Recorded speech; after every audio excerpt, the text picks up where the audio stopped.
भाषा की सबसे छोटी इकाई निम्न में से क्या है? भाषा की सबसे छोटी इकाई निम्न में से क्या है? ऑप्शन आपके सामने होगा। ऑप्शन है शब्द, व्यंजन, स्वर, वर्ण। 4 ऑप्शन दिया है। अगर इसका आंसर पता है तो आप कमेंट बॉक्स में इसका आंसर अवश्य लिखें। तो साथियों, आप सभी को जय हिंद। अगर आप एसएससी जीडी की तैयारी कर रहे हैं तो उस एग्ज़ाम में 20 क्वेश्चन हिंदी का पूछा जाता है। ओके, तो आपको हिंदी अच्छे से पढ़ना होगा और तैयार तो करना पड़ेगा। तो अगर आपकी हिंदी विषय तैयार है तो इस कंप्लीट क्वेश्चन का आंसर दीजिएगा। आगे बढ़ते हैं हम लोग। और चैनल पे नए हो तो प्लीज़ चैनल को सब्सक्राइब करें। आगे बढ़ते हैं। इस क्वेश्चन को हम लोग सॉल्व करेंगे। पूछा क्या है देखिएगा। पूछा है कि भाषा की सबसे छोटी इकाई निम्न में से क्या है। सबसे छोटी की बात करें क्या होता है, भाषा की सबसे छोटी इकाई होता क्या है। तो देखिए, भाषा की सबसे छोटी इकाई होता है ध्वनि। क्या होता है तो आप बोलेंगे ध्वनि। और ध्वनि को ही क्या कहा जाता है तो आप बोलेंगे वर्ण। ध्वनि को ही वर्ण। और वर्ण से ही क्या बन जाता है, आप बोलेंगे अक्षर बन जाता है। और अक्षर से ही क्या बन जाता है तो बोलेंगे आपके शब्द बन जाता है। शब्द से क्या बन जाता है तो आप बोलेंगे शब्द से शब्दांत बनता है, यानी पदबंध बनता है। और उससे क्या बन जाता है, फिर बड़ा वाक्य बनता है। तो सबसे छोटी ध्वनि या वर्ण होता है। तो आप देख लीजिएगा आंसर हमारा कौन सा होगा। ऑप्शन नंबर डी राइट होगा। आगे बढ़ते हैं अगले क्वेश्चन पे। अगला है वर्णमाला निम्न में से किसे कहते हैं। वर्णमाला आखिर कहते किसे हैं। ओके, तो इसके दो देखिए नाम में क्या है, वर्ण क्या है, वर्ण और धन माला कह सकते हैं। यानी वर्ण के साथ किसको जोड़ा है तो आप बोलेंगे एक तो वर्ण है, एक है माला। एक है माला, यानी वर्ण प्लस माला। तो वर्णों के समूह को क्या बोलेंगे, वर्णमाला बोलेंगे। जैसे मोतियों का माला होता है मोतियों का समूह, वैसे ही वर्णों का समूह वर्णमाला होगा। तो होता है क्या उसमें, वर्णमाला में होता क्या है तो आप बोलेंगे वर्णों के व्यवस्थित समूह को वर्णमाला कहते हैं। वर्णों के व्यवस्थित समूह को वर्णमाला कहते हैं। आगे बढ़िए अगले क्वेश्चन पे।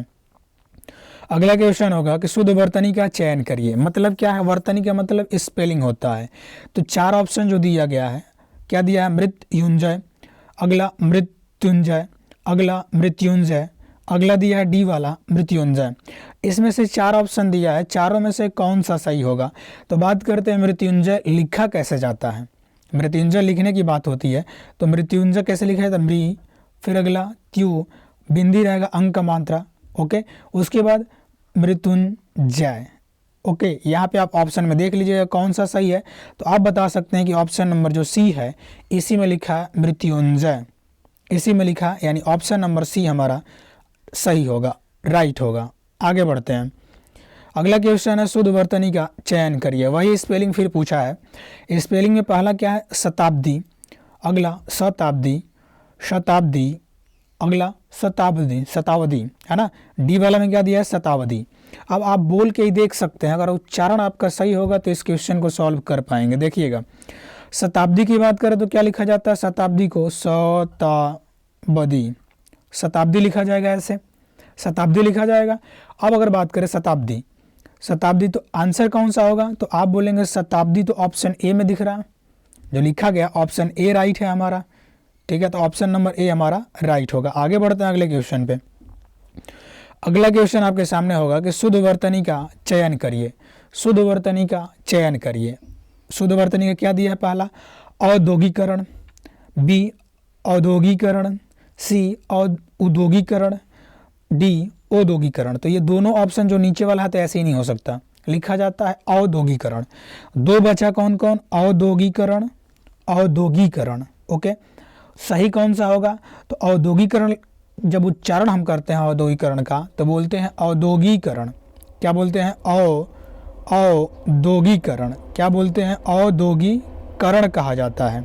ठीक, तो आंसर कौन सा होगा तो आप बोलेंगे बी वाला हमारा राइट आंसर होगा, औद्योगिकरण। ठीक है, अगले क्वेश्चन पे बढ़ते हैं। अगला क्वेश्चन देखिएगा। अगला क्वेश्चन होगा मात्रा के आधार पर स्वर कितने प्रकार के होते हैं। मात्रा के आधार पर स्वर की बात करें, स्वर कितने प्रकार के होते हैं मात्रा के आधार पर। तो देखिए, मात्रा के आधार पर या उच्चारण काल के आधार पर, मात्रा के आधार पर या उच्चारण काल के आधार पर जो स्वर को बांटा जाता है वो तो बांटा जाता है कितने में, कितने बांटा जाता है, 3 भागों में। आप कहें कौन कौन से, ऑप्शन तो 3 नहीं दिया, कहीं ऑप्शन दिया है 2, 5, 4, 6, ऑप्शन तो 3 दिया ही नहीं है। कोई बात ना, एक होता है ह्रस्व स्वर। क्या होता है, ह्रस्व स्वर। ओके। अगला एक होता है दीर्घ स्वर, दीर्घ स्वर, और एक होता है प्लुप्त स्वर, प्लुप्त स्वर, एक होता है प्लुप्त स्वर। तीन हुए, लेकिन प्लुप्त स्वर को मान्यता तो मिलता नहीं है, तो बचा कौन? तो आप बोलेंगे दो, इसीलिए राइट आंसर ए वाला होगा, ऑप्शन दो हो जाएगा हमारा, ऑप्शन दो होगा। यानी मात्रा के आधार पर कितने प्रकार के हैं? तो मात्रा के आधार पे तो तीन होते हैं, लेकिन ऑप्शन के आधार पे हमारा दो ही होगा। आगे बढ़ते हैं, अगला क्वेश्चन। अगला क्वेश्चन होगा कि निम्न में से अल्प प्राण व्यंजन कौन सा है? देखिए, अल्प प्राण और महाप्राण क्या होता है? अल्प प्राण क्या होता है? तो आप बोलेंगे जो अल्प प्राण, मतलब नाम से ही पता चल रहा है, अल्प प्राण मतलब जिस व्यंजन को उच्चारण करने में कम, मुख से कम हवा निकले, अल्प प्राण होगा, और ज़्यादा हवा निकले तो महाप्राण होगा, महाप्राण होगा। ज़्यादा हवा निकले तो क्या होगा? तो आप बोलेंगे महाप्राण होगा। ठीक है, तो इसमें से ऑप्शन दिया है ख, ग, घ, ट, इसमें से अगर बात करें अल्प प्राण कौन सा होगा, अल्प प्राण कौन सा होगा?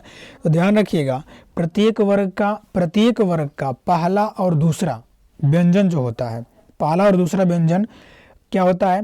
तो पहला तो अल्प प्राण, दूसरा महाप्राण, तीसरा अल्प प्राण, चौथा महाप्राण। मतलब प्रत्येक वर्ग का पहला और तीसरा, पहला और तीसरा जो व्यंजन होता है वो होता है अल्प प्राण, अल्प प्राण। तो क लिखा जाएगा, फिर लिखा जाएगा ख, फिर लिखा जाएगा ग। ओके, तो आप कहें क, ख, ग, ठीक है।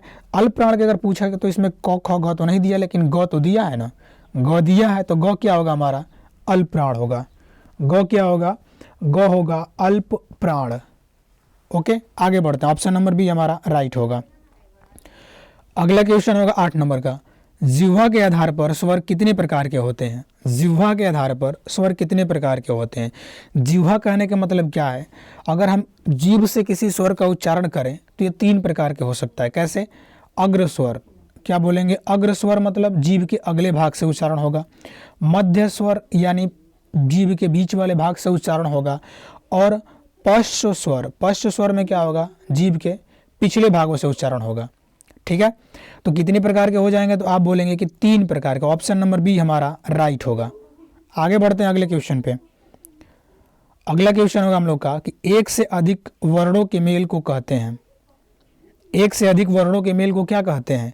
तो एक से अधिक वर्णों का अगर मेल हो जाए, एक से अधिक वर्णों का मतलब जैसे हमको अगर लिखना है क, तो क में क्या हो जाएगा? तो क में तो एक हो जाएगा। देखिए, क में तो क होगा ही, नीचे लगेगा क्या? हलंत, उसके बाद अ, तो 2 व्यंजन मिल गए, मतलब 2 वर्ण मिल गए। यानी एक से अधिक वर्णों के मेल से बनता है क्या? तो आप बोलेंगे व्यंजन बनता है। क्या बनता है? व्यंजन बनता है। ठीक है, आगे बढ़िएगा, अगले क्वेश्चन में बढ़ते हैं। अगला क्वेश्चन है राम शब्द में कितना अक्षर है? अक्षर की बात किया है, ध्वनि का नहीं, ध्यान दीजिएगा। राम शब्द में अक्षर पूछा है, अक्षर, तो एक हुआ रा और एक हुआ म। अक्षर कितने हुए? तो आप बोलेंगे 2। लेकिन अगर पूछ दे ध्वनि, अगर ध्वनि पूछ दे या वर्ण पूछ दे तो इसी पे 4 हो जाएंगे। कैसे? देखिए, अगर रा को लिखे तो र प्लस आ लिखेंगे, हो गया रा। और अगर म को लिखे तो म लिखे, नीचे हलंत लगेगा, फिर अ। तो देखिए, एक र हुआ 1, अ हुआ 2, म हुआ 3, अ हुआ 4। लेकिन हमसे अक्षर पूछ दिया है, तो अक्षर की बात करें तो अक्षर 2 ही होगा, 4 मत कर दीजिएगा, अक्षर 2 ही होगा। ठीक है, अक्षर कितना होगा? तो अक्षर होगा 2। यानी राम शब्द में अक्षर 2 है, लेकिन वर्ण की बात करें, ध्वनि की बात करें तो 4 होगा। आगे बढ़ते हैं अगले क्वेश्चन पे। अगला क्वेश्चन होगा इसमें, निम्न में से ओष्ठ्य वर्ण कौन सा है? ओष्ठ्य वर्ण का मतलब क्या होता है? कि जिन वर्ण का उच्चारण ओष्ठ के द्वारा होता है, यानी जो फेफड़े से हवा निकलती है वो मुख के ओठ से रगड़ खाए, उसको बोलते हैं ओष्ठ्य ध्वनि। तो आप बोलेंगे ओष्ठ्य ध्वनि कौन सा है? ओष्ठ ध्वनि में कौन कौन आता है?